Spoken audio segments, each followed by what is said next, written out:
네, 다 읽으면 좋겠는데. 네.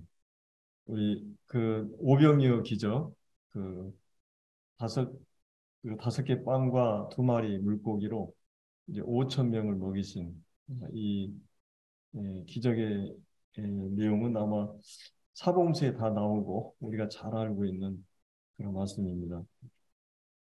그래서 이제 오늘 저희들이 이 본문을 통해서 교훈을 받고자 하는 것들이 많이 있는데 이제 일단은 요한복음 이 6장에서 이제 이 오병의 기적을 기록한 데는 그 마태, 마가, 누가복음을 이제 공간복음이라 그러죠. 이제 마태, 마가, 누가는 비교적 공통된 관점에서 예수님의 생애를 기록하는데 이제 이 요한복음을 제사복음서라 그래서 이 요한복음은 좀 새로운 관점에서 예수님이 하나님 대신 예수님의 신성을 특별히 강조하는 그런 복음서이기도 합니다. 그래서 이제 물론 이제 모든 그 복음서가 어떤 그 의도나 관점이 있기 때문에 이제 시각의 차이가 있고 강조점이 좀 차이가 있죠. 근데 이제 요한복음도 역시 이제 우리가 요한복음 전체를 보면은 어떤 그 기적의 사건이 그 묘사를 하고 나서 그 기적의 사건과 함께 많은 그 설명이 거기에 따르고 있습니다. 특별히 요한복음은 예를 들어서 이제 5장 같은 경우는 중풍병자 사건이 나오고 그다음에 이제 그 사건으로 인해서 이제 핍박을 받게 되잖아요, 예수님께서. 그러면서 그 많은 논쟁과 과정 가운데 예수님의 하나님 되심을 증거하는 내용이 굉장히 많이 기록이 되어 있습니다. 그러면 이제 6장에서도 보면 오병의 기적이 나오고 나서 그 오병의 기적에 나오는 예수님이 바로 자신의 생명의 떡이라고 하는 걸 길게 설명을 해 가져요. 다른 복음서는 사건만 기록을 하잖아요. 근데 왜 주님이 그 떡을 만드시고 그 떡의 의미가 무엇인가를 영적으로 설명해 갔습니다. 이제 그게 요한복음의 좀 다른 점이거든요. 그래서 이제 우리가 이제 요한복음 6장에 거의 한 70구절 되니까 굉장히 긴 장인데, 오늘 우리가 이제 이 6장에 나오는 이런 그 표적의 가치나 중요성은 여기 이제 무엇보다도 이제 증거의 가치가 있습니다. 이 증거라고 하는 것은 그러니까 이제 이것은 뭐 한두 명에 의해서 개인적으로 일어난 일이 아니에요. 5천 명이라고 그러지만 일반적으로 한 2만 명을 잡거든요. 이 아이들 이 여자와 아이들 외에 5천 명이니까. 그러니까 이제 일부 개인 소수가 아니라 예를 들어서 어떤 회의주의자들이 이것을 부정할 수 없어요. 한두 사람이 일어난 일이라면 부정할 수 있지만 이게 수천 수만 명이 먹었기 때문에 그래서 이제 예수님이 그 예수님의 능력에 나타나셨고 이제 또 한 가지 고유한 특성이 뭐냐면은 이것은 이제 어떤 우리가 이제 과학에 보면 질량 보존, 에너지 보존 법칙 있잖아요. 이 에너지는 그 양이 뭐 예를 들어서 뭐 불이 타서 날아가도 항상 그 양은 계속 보존이 있는 거죠. 그런 것처럼 일반적으로 과학에서는 빵이라고 하는 그 떡 다섯 개와 물고기 두 마리의 양이 정해져 있는데 이것이 그냥 상상 없이 많이 불어난 거죠. 이게 과학으로 설명이 안 되는 거예요. 근데 이제 이런 그 예수님이 그 무에서 유를 창조하신 그런 창조자 되심을 여기 보여주고 있고 무엇보다도 이제 이것은 뭐냐 인간의 필요를 공급하시는 분 창조자 되심을 여기서 이렇게 이제 보여주고 있습니다. 그다음에 이제 중요한 것 가운데 하나는 이 본문 전체가 이제 어떤 상징적 그런 중요성이 있는데 우리의 육신의 필요를 하나님이 채워주듯이 예수님이 바로 영적인 그 생명의 떡이라고 하는 이제 요한복음 6장 이후에 계속 그런 말씀이 나오죠. 6장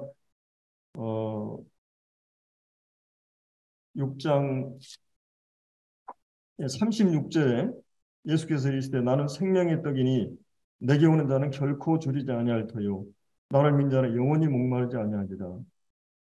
여기서는 이제 단순히 예수님이 이 표적을 통해서 어떤 그런 능력 행하는 차원을 뛰어넘어서 영적인 피로를 채우시는 예수님 자신이 내가 생명의 떡이다. 그러니까 예수님 자신을 받아들이지 않고 예수님 자신이 우리에게 우리의 선물이 된다고 하는 거죠. 그런 이제 예수님 자신이 직접적으로 자신의 생명의 떡인 것을 이 말씀해 주고 있습니다. 그 이후에도 계속 그런 말씀이 나오고 47절에도 진실로 너희에게 이르노니 나를 믿는 자는 영생을 가졌나니 내가 곧 생명의 떡이다. 이제 53절부터 쭉 내 살을 먹고 내 피를 마시지 않는 자는 생명이 없느니라. 내 살 먹고 내 피를 마시라 영생을 가졌고 마지막 날에 내가 다시 살리라. 내 살은 참된 양식이고 내 피는 참된 음료로다. 자, 그러면 예수님이 실제 예수님의 몸을 우리가 먹는다는 말 아니잖아요. 여기서 이제 우리가 먹고 마신다는 말을 그냥 그 예수님을 믿고 수용한다는 의미예요. 그러니까 우리가 예수님이 내 살을 먹고 내 피를 마신다고 하니까 그것을 이제 그대로 생각하면 이게 예, 이해가 어렵죠. 근데 이제 예수님이 그 살이 찢기고 또 예수님 피가 다 흘려져서 구속을 이루신 그 예수님 자신을 내가 믿고 또 그분을 받아들일 때 그것을 얘기하는 거예요. 그렇지 않으면 영생을 얻고 그렇지 않으면 하나님과 상관이 없기 때문에 그런 의미에서 이 기적의 사건 이후의 모든 얘기들은 바로 예수님이 누구신가를 보여주고자 하는 그것이 핵심 포인트로 이렇게 있다고 하는 것입니다. 그래서 이제 우리가 오늘 이 본문을 쭉 보면은 6장 1절에 이제 이 기적이 일어난 그 장소, 기적이 어디서 일어나는가, 여기 이제 또 이제 어느 사건이 있은 후에 일어나는가, 이거를 이제 여기서 6장 1절에서 보여주고 있습니다. 자, 그 후에 이런 말씀이죠. 그러면 그 후에라는 말은 어떤 말씀이겠어요? 예수님 38년 된 병자를 고치고 이 일로 인해서 안식일을 범한다. 또 자기 하나님과 하나다고 하는 하나님 일하시니 나도 일한다. 하나님과 이렇게 동등되심을 얘기했을 때 이 많은 그 유대인들이 예수님을 필파하게 되죠. 예수님이 하나님과 동등하신 분인 것을 그들의 어떤 그런 그 신앙 세계관에서는 이해할 수 없었죠. 유일신 개념이기 때문에 하나님 한 분인데 예수님이 하나님과 동등한 분이신 것을 강조했을 때 그리고 결국은 그것 때문에 예수님이 십자가에 가게 되고 죽음을 당하게 되는 것까지 가게 되거든요. 그리고 이제 또 한 가지는 이 안식일이라고 하는 그들에게 주신 이 법을 그 뭐냐 안식일에 병 고치는 일을 하는 그걸 보고 시비를 걸고 문제 삼아서 이 일로 인해서 예수님과 격하게 충돌하게 되고 예수님이 이제 자기를 이렇게 계속 변증하시는 자기가 하나님 되신 것을 쭉 여러 경우를 들어서 얘기를 하시는 걸 볼 수 있습니다. 이제 그 일이 있고 나서라는 말이에요. 그리고 이제 여기 이제 6월절 거기 이제 3절에 4절에 보면 마침 유대인의 명절인 6월절이 가까운지라 이제 시기적으로 보면 6월절이 가까운 시점이죠. 유대인들에게. 그래서 이제 여기 보면 유대인의 명절이란 말은 예수님께서 원래는 여호와의 명절이었거든요. 하나님이 중심이 된 명절이었는데 그 명절이 유대인들이 이제 이 하나님의 율법도 그렇고 하나님 명절도 그렇고 유대인이 중심이 된 인간이 중심이 된 하나의 의식이나 예배로 변질되었고 이제 그들은 하나님 중심의 그런 것이 떠나 있고 하나님 본래 율법 주신 의도나 명절을 주신 의도나 이런 걸 다 벗어나 가지고 자기들이 주관하고 근데 예수님과 하나님 자신이 오셨는데도 그 예수님과 충돌하고 그 예수님과 부딪히고 예수님 대적하고 핍박하고 예수님 죽이려고 하는 그게 전혀 다른 결국 이제 이런 걸 통해서 우리가 신앙이라고 하는 것이 정말 우리가 주님과의 개인적인 인격적인 관계를 맺지 않으면 그리고 계속 그분이 어떤 분인 것을 계속 더불어 먹고 사는 이런 실제적인 삶이 계속 이루어지지 않으면 이제 우리의 신앙이라고 하는 것이 시간이 오래 갈수록 공허한 그런 신앙이 될 수 있다고 하는 거죠. 그러고 시간이 오래 갈수록 유대교가 그 이제 어떤 고목나무가 오래되면 내용이 없고 텅 비듯이 이렇게 이제 유대인들은 하나님 의식만 남고 형식만 남고 내용이 사라져버린 이런 교회 이런 모습으로 전락해 버렸어요. 그래서 주님이 그 유대인의 명절, 유대인이 주관되어서 하는 명절로 이렇게 말하고 있는 거죠. 그리고 이제 어떻게 보면 그 6월절은 어떤 날이에요? 이스라엘 백성들이 애굽의 그 속박에서 이제 구출된 그래서 이제 6월절은 이 어린 양의 피를 문방 좌우 설주에 바르고 그 하나님의 진노나 심판을 이렇게 6월한다는 말이죠. 지나간다. 그래서 하나님이 그들을 심판할 수밖에 없는데 그 양의 피를 보고 하나님의 진노를 이렇게 이제 그 피해 가시는.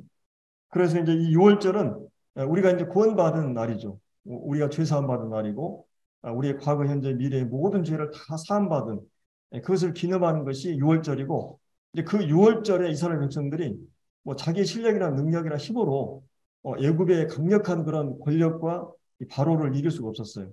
하나님의 모세라는 구원자를 보내가지고 하나님의 그 구원을 모세를 통해서 다 이루시고 이제 구원을 받게 되는데 이 6월절과 또 한 가지 중요한 것이 이 홍해를 건너는 것이 홍해를 그러니까 이제 우리가 죄 사함을 받고 죄 용서를 받을 뿐만 아니라 이제 하나님 자녀란 신분을 얻게 되고 이제 죄들로부터는 우리는 구원받았어요. 이 죄의 책임에서는 우리는 자유로워요. 하나님 앞에서 우리는 떳떳하게 우리는 백부자 심판과 관련이 없어요. 구원받은 성도들은 이제 우리는 단번에 영원한 용서를 아까 우리 그 문영재님이 그 간증해 주셨죠. 히브리서 9장 12절 염소와 송아지 피로 하냐고 오직 자기 피로 예수님 피로 영원한 속죄를 이루사 영원한 속죄가 이루어진 거예요. 근데 이제 그 다음 중요한 거는 여러분이 구원받고 나서 어떤 문제가 부딪혀와요? 구원받았는데 여전히 내 안에 죄성, 이 죄의 본성, 죄의 뿌리, 죄의 그 세력이 내 안에 실제하고 있고 이제 이것으로 인해서 끊임없이 나는 갈등하게 되고 내가 주님 안에서 구원의 감격과 기쁨으로 주님을 섬기고 싶은데 이 죄에 의해서 강력한 죄에 의해서 내가 휘둘러 가게 되고 자유함을 잃게 되고 그런 의미에서 이제 홍해 사건은 예, 6월절 사건은 예수님 피가 우리 배속했다는 개념이 있어요. 죄사함. 근데 이제 이 6월 저기 홍해에는 그리스도 함께 죽었어요. 그러니까 그리스도 함께 살아나. 그러니까 이제 우리가 죄를 이기는 유일한 방법은 이제 로마서 6장, 7장에서 나오지만 8장에서 우리가 그리스도와 함께 죽었다. 죄에 대해서 죽었다. 율법에 대해 죽었다. 그리고 그리스도와 함께 이제 다시 살아났다. 죄에 대해 죽은 자의 하나님 대해 산 자는 여기라. 그러면서 이 홍해 사건을 통해서 죄의 세력을 이 죄의 세력이 힘을 발휘하지 못한 합법적인 일이 우리가 주님과 묶어져서 함께 죽었다고 하는 그리고 주님과 더불어 함께 살아난 자라고 하는 이 원리를 우리가 이제 기억을 해야 돼요. 그리고 이제 불과 이제 구름 기둥을 통해서 가듯이 성령을 통해서 이제 광야 생활을 시작이 되는 거죠. 그러니까 이제 우리 하나님께서 인간을 다루실 때는 인간의 그 죄 문제라든지 인간의 문제를 다루는 데 있어서 가장 이 최선의 방법 가운데 하나가 이 환란이에요, 시련이에요. 그래서 광야라는 이 환경에다 던져놓고 하나님께서 이제 우리를 이 광야라고 하는 것은 뭐 마을도 음식점도 또 이제 이 상점도 아무런 농사짓도 없고 이 광야는 황량한 사막이에요. 아무것도 의지할 수 없는 거기는 이제 물도 없고 생존할 수 없는 인간이 근데 하나님께서 그 광야에서 우리를 먹이고 살리시거든요. 우리가 구원받았다는 말은 그런 것과 같은 원리예요. 내가 영적으로 삶을 살아내는 것도 하나님의 은혜의 힘으로 살아가고 하나님의 공급하심이 없이는 근데 이제 이런 계속적인 만나의 공급이 필요하듯이 성령의 인도하심이 필요하듯이 우리에게는 영적인 그런 공급이 필요해요. 그래서 이제 6장 쭉 중간에 가보면 모세의 그 광야에서 만나를 먹었던 것을 상기시키면서 그 만나와 예수님과 다른 점을 얘기를 해요. 그때 이 점을 이제 그것을 생각나게 하시는 거죠. 그러니까 어떻게 보면 이 요한복음 6장은 이제 그런 의미에서 구원받은 성도들이 나로 더불어 이제 구원받고 예수님을 생명으로 영접할 뿐만 아니라 이제 광야 삶 가운데서도 계속 그분이 우리의 목자가 돼야 돼요. 사실은 광야는 길이 있어요, 없어요? 길이 안 나 있죠.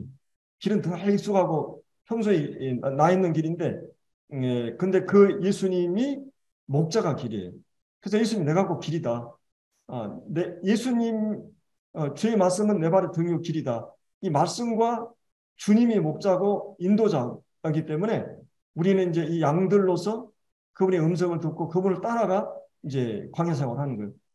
그분의 음성을 공급을 받지 않으면 말씀의 공급이 없이는 우리가 분별력도 어떻게 행동할 줄 모르는 거죠. 목자가 없이는 말씀이 없이는 이제 생존이 불가능한. 그래서 이제 이 6월절 시기에 주님이 이 말씀을 이제 하고 있는 걸 볼 수 있습니다. 그리고 이제 여기 보면은 그 이제 2절에 이제 큰 무리가 주님을 따르게 됩니다. 이 큰 무리가 주님을 따르는데 그 따르는 이유가 뭐예요? 병자들에게 행하신 표적을 보았습니다. 그러니까 여기서 이제 이 많은 무리들이 주님을 따랐는데 이 사람들은 어떤 목적으로 따랐어요?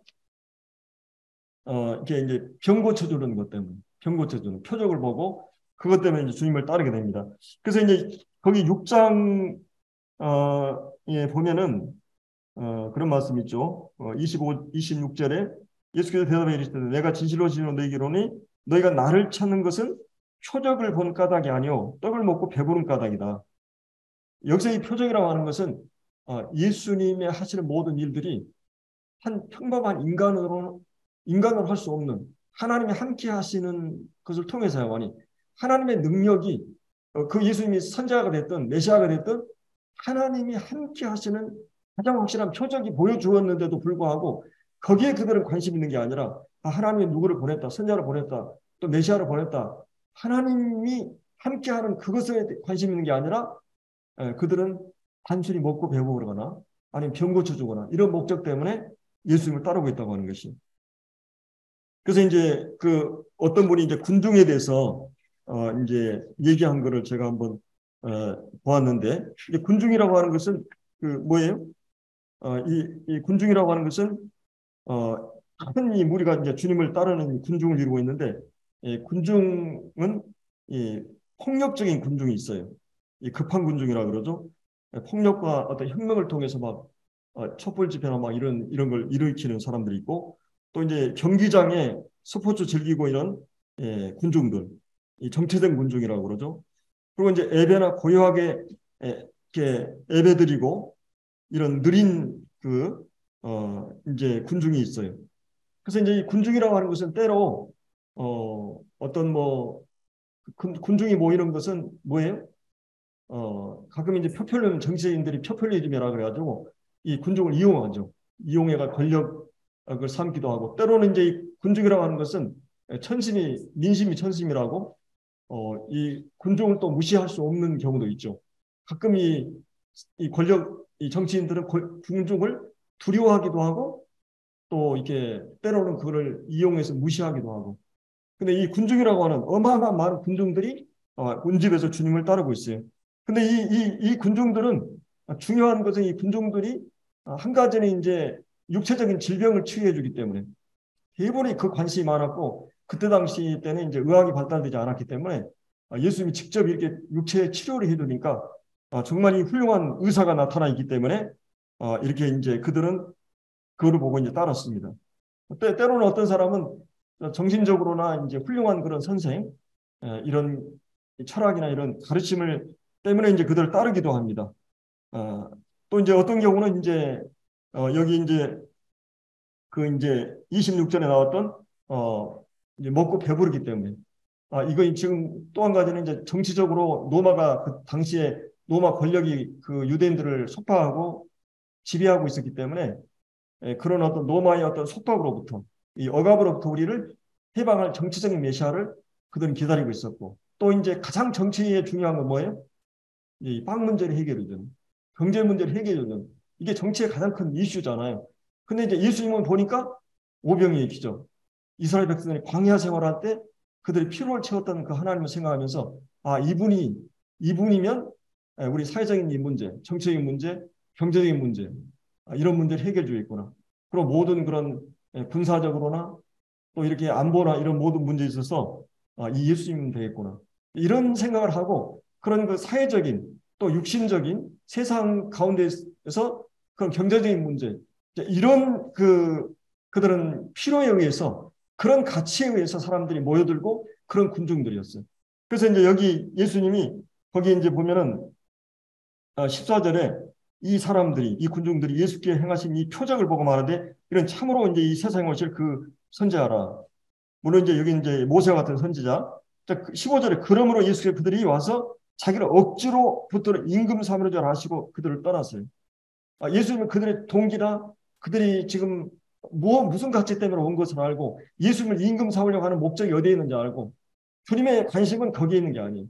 물론 주님께서는 우리 육체의 모든 필요를 채워주시고 그런 하나님이에요. 우리 일반적인 은혜의 하나님이기도 해요. 그러나 오늘 이 본문에서는 6장에서 얘기하고 핵심은 예수님 진정으로 이 땅에 오신 목적이 무엇이었어요? 영혼의 구원이었고 죄로부터 구원이었기 때문에 그들이 생각하는 그 가치하고는 충돌했던 거예요. 그래서 그들이 요구하는 것에 응할 수도 있지만 그렇게 하지 않았던 거예요. 그래서 이제 주님이 이 무리들을 이제 떠나는 것을 볼 수 있습니다. 그래서 정말 우리가 모이는 이 모임이라고 하는 것, 교회라고 하는 것이 정말 무슨 가치를 위해서 모이는가? 예수님이 우리의 중심이 되고 예수님 말씀이 우리의 모든 가치의 중심이 돼야 되겠죠. 그것이 우리 교회의 무리라고 하는 어떤 가장 중요한 가치입니다. 말씀에서 얘기하면 그대로 따라가고 계속 이 3장 니고데모 대화라든지 사마리아 여인의 대화 그다음에 이제 계속 뭘 통해서 그들이 변화돼요? 이 복음의 말씀, 하나님 말씀을 통해서 변화되는 그 복음이 일어나는 거죠. 이 교회는 이 복음을 통해 사람들을 변화시키고 복음만이 인간을 구원할 그런 내용이기 때문에 이제 그런 부분들을 여기서 말씀하고 있어요. 그리고 이제 또한 무리는 어떤 무리들이 거기 이제 3절에 나오는 주님께 이제 산에 오르시니 제자들이 나와요. 제자들과 함께 이제 거기 앉으셨다 이렇게 말하고 있습니다. 그래서 이제 이 제자들은 이제 소수의 무리들이었고 이제 그 믿지 않은 사람들을 주님이 떠나서 이 소수의 자기 사람들과 함께 자기 처소나 거처를 삼으시고 이제 하나님 아버지의 숭고한 교제를 위해서 주님이 산으로 올라가시는 것을 이제 보게 됩니다. 그래서 이제 유대인의 명절을 만나서 주님께서 큰 무리를 이제 보시고 5절에 예수께서 눈을 들어 큰 무리가 자기에게 오는 것을 보시고 이제 빌립을 실험하는 걸 볼 수 있어요. 물론 이제 이게 사복음서에서는 제자들이 예수님께 이 큰 무리가 있으니 빨리 그 마을로 보내서 이게 피로를 채워줘야 되지 않겠습니까? 이게 제안하거든요. 근데 이제 요한복음만큼은 예수님이 신성이 강조되고 모든 게 예수님 주관으로 이렇게 강조하기 때문에 예수님이 제자들에게 이제 질문하는 것으로 나와 있는 걸 볼 수 있습니다. 그래서 이제 여기에 이제 주님께서 이 질문의 의도는 뭐예요?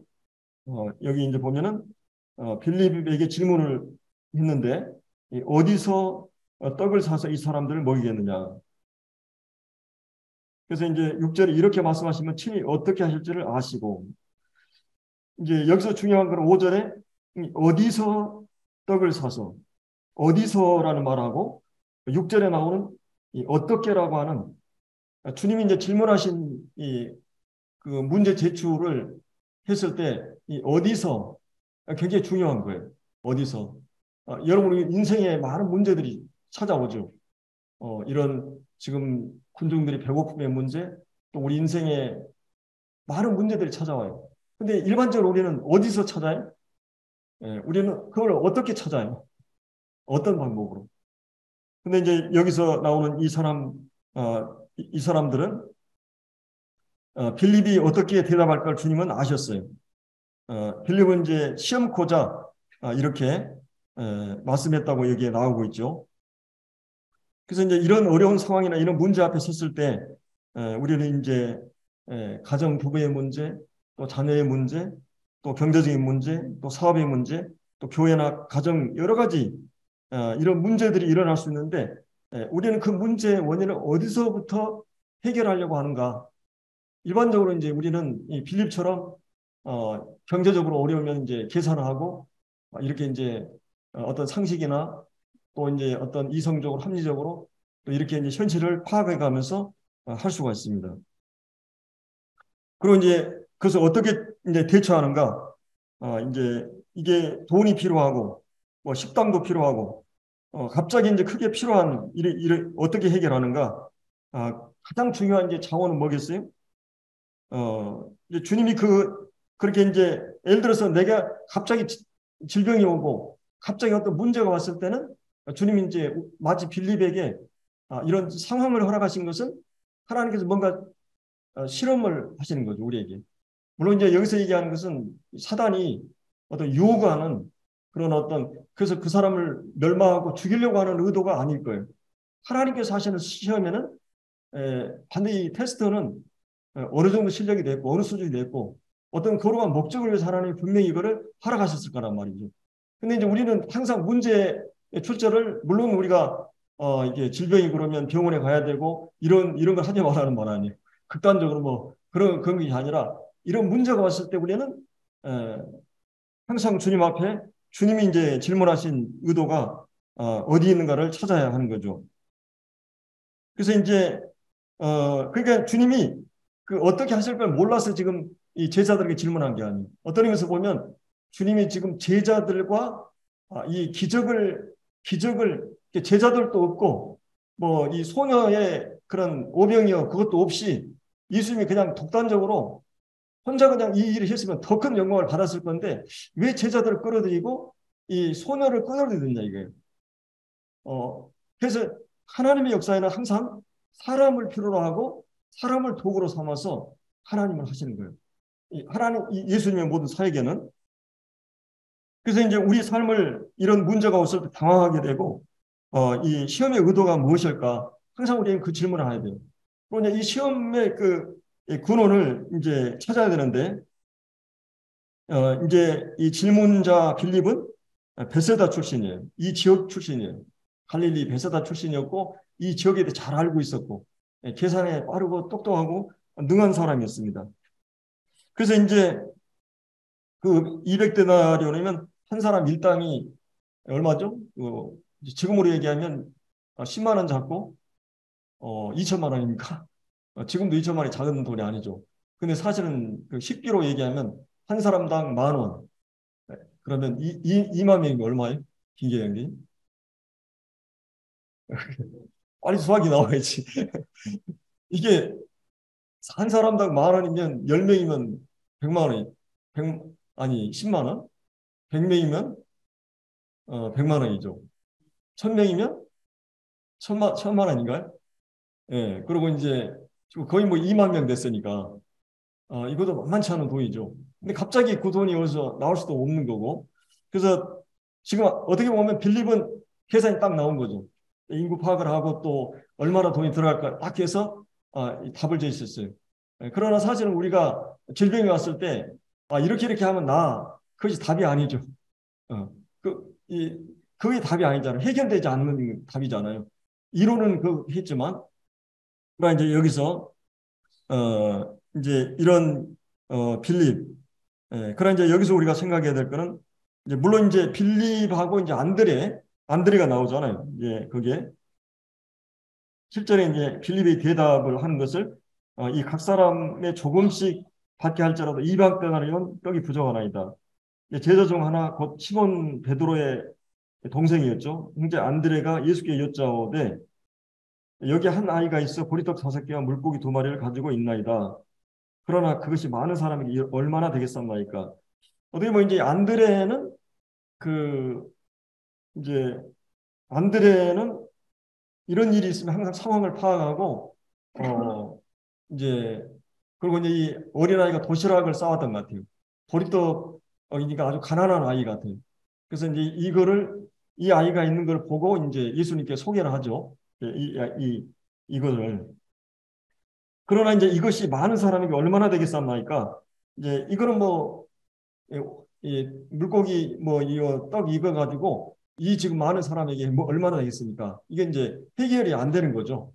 그럼 한 가지는 이제 빌립은 아니 안드레는 어떻게 보면 이제 평범하고 이렇게 이제 이런 작은 것이지만 이게 과연 어떤 의미가 있을까? 예수님 앞에 가서 이제 이걸 드린 거죠. 자기의 있는 것을 예수님 앞에 소개하고 이제 바치는 걸 볼 수 있습니다. 그래서 이제 한 가지는 우리의 많은 신앙 가운데는 우리가 현실적으로 할 수 없어요. 그렇잖아요. 우리 할 수 없어요. 그러나 하나님이 함께 하시면 가능할 수 있는 거죠. 이런 부분. 그래서 이제 이 안드레는 이 그 아이의 도시락을 주님의 손에 드리면서 이제 주님 이것으로는 택도 없는 거지만 이제 이러면서 주님에게 묻는 것을 볼 수 있어요. 그래서 아까 우리가 이 문제를 어디서 해결해야 되고 또 어떻게 해결되느냐 문제, 우리의 자원을 의지하는 문제가 아니라 이제 우리에게 이런 시험이 올 때 주님은 믿음에 대한 테스트를 시험을 하고 있는 거죠. 이 문제를 이제 하나님께 아뢰기를 원하는가? 본능적으로 사람은 습관적으로 정말 하나님께 그 문제를 놓고 하나님이 이 일을 해결해 주셔야 된다고 하는 그런 마음을 가져야 되는가? 그래서 빌보스 4장에 있는 대로 나의 하나님 모든 쓸 것을 우리에게 공급하신다.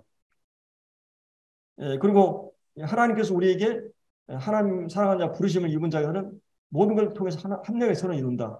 그리고 하나님은 또 감당할 시험을 주신다. 이제 하나님의 약속의 말씀들을 근거로 해서 붙들고 하나님께 기도할 필요가 있는 거죠. 내가 왜 이 문제가 찾아왔을까를 내가 어디서 이 문제를 해결하는 자 점은 이것은 이 안드레는 주님 앞에 이 문제를 가지고 그렇다고 주님이 해결해달라 이런 말이 아니고 자기의 작은 것을 주님 앞에 가져와서 이렇게 하는 것을 볼 수 있습니다. 그래서 이제 여기서 이제 어, 여기서 이제 안드레는 물고기 이것을 주님 앞에 가져왔어요.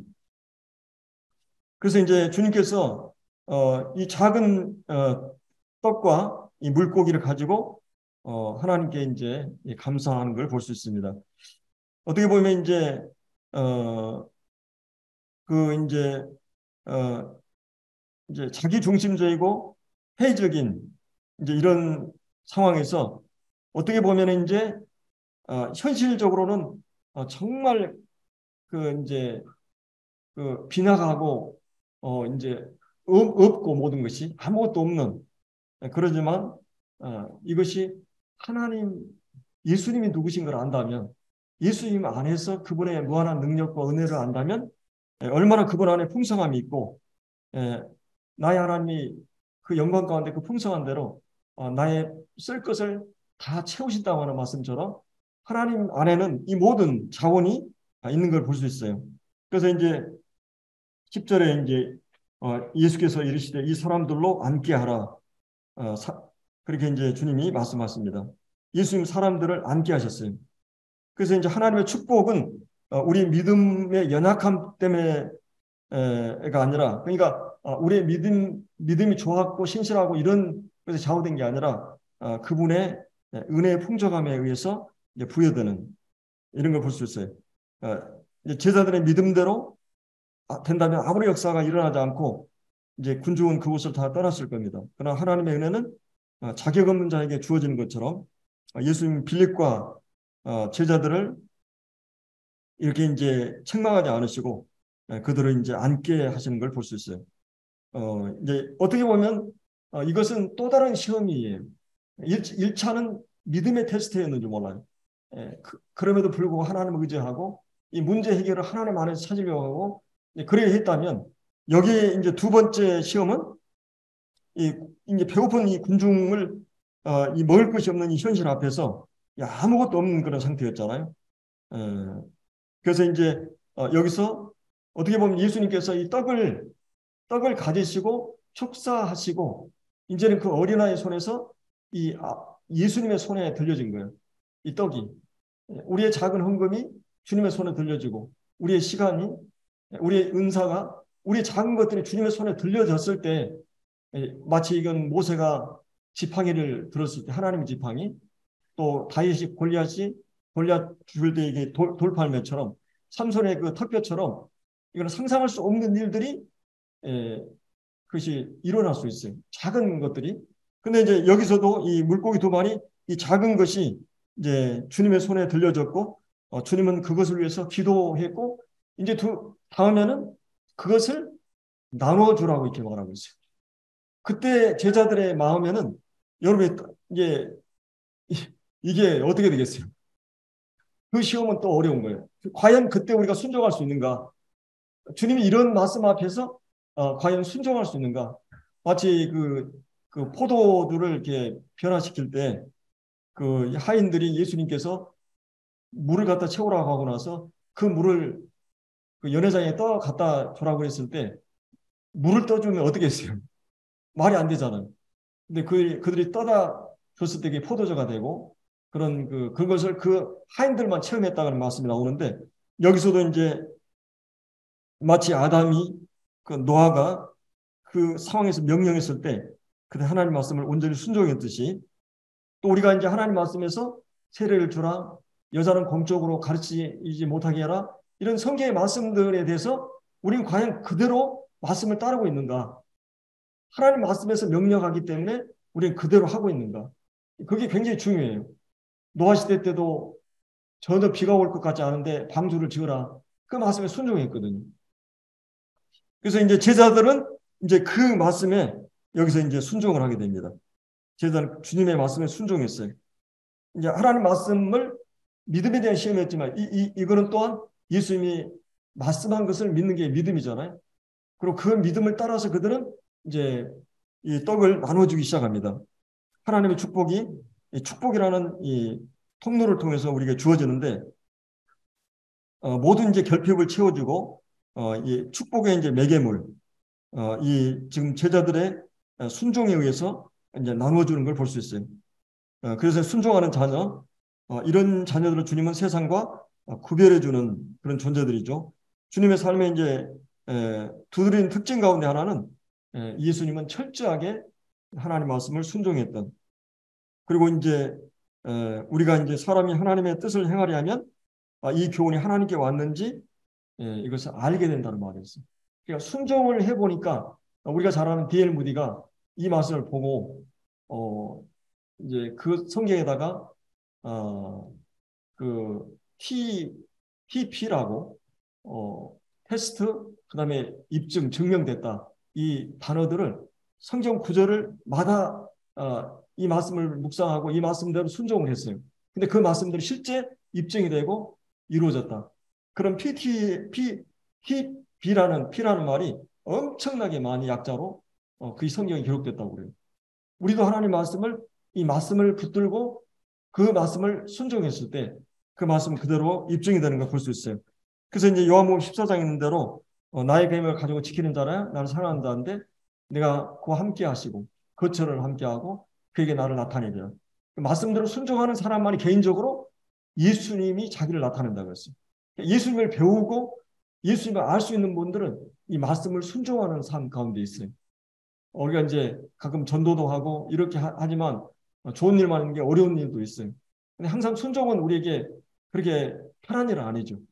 내 자신을 복종시켜야 되고 내 자존심, 체면 모든 것을 다 내려놔야 되기 때문에 그러나 순종하는 자에게 결과적으로 하는 평안과 기쁨을 주시고 또 주님이 함께 하시는 걸 경험하고 또 주님이 자신을 나타내시기도 하고 이런 축복을 받을 수가 있어요.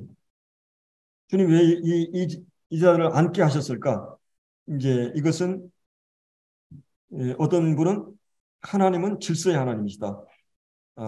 그래서 하나님의 역사를 공부해 보면 거기에는 출애굽의 과정이나 이런 가나안 정복 과정에 보면 하나님이 얼마나 인구나 이런 것들을 질서정연하게 오합지졸로 하지 않고 하는 걸 볼 수 있어요. 방주나 성막, 제사법 이런 모든 지금 주님이 50명, 100명 앉으라고 하는 이런 걸 보면 하나님 모든 걸 적당하게 질서대로 하는 하나님 어주름의 하나님이요 질서의 하나님인 것. 그리고 또 한 가지는 이제 영적 생명의 단계를 이제 먹으려면 앉아야 한다. 죄인이고 성도들이고 영육간에 이 빵을 먹으려면 육체 활동을 중지해야만 됩니다. 유대는 항상 그들이 앉게 했어요. 그리고 몇 명이 앉게 했던 걸 볼 수 있죠. 그리고 주님이 떡을 가서 이제 그것을 이제 어, 이제 떼게 하셔가지고 이렇게 이제 하는 걸 볼 수 있습니다. 그래서 이제 놀라운 일들이 이제 일어나게 된 거죠. 그래서 이제 11절에 예수께서 떡을 축사하신 후에 앉아 있는 자들에게 나누어 주시고 물고기도 그렇게 그들의 원대로 주시니라. 그들이 원하는 대로 다 공급이 됐고 그들이 배부른 후에 예수께서 제자리에 계실 때 남은 조각을 버리는 것이 없게 하라. 그래서 이제 주님께서 이 축복의 통로들을 이제 이 제자들을 통해서 하시는 걸 볼 수 있죠. 하나님께서 우리라는 축복의 통로를 통해서 어떤 공급하시고 우리가 그런 자원들을 생산해내는 자는 아니지만 하나님께서 축복을 담아서 세상에 나눠주는 자들로 하나님 우리를 세우셨어요. 그래서 우리가 말씀을 받고 순종하게 되면 우리라는 존재를 통해서 우리 사람들에게 하나님의 놀라운 일들을 공급하는 그런 일들을 위해서 주님 우리를 사용하시는 것을 볼 수 있습니다. 그래서 이제 그들이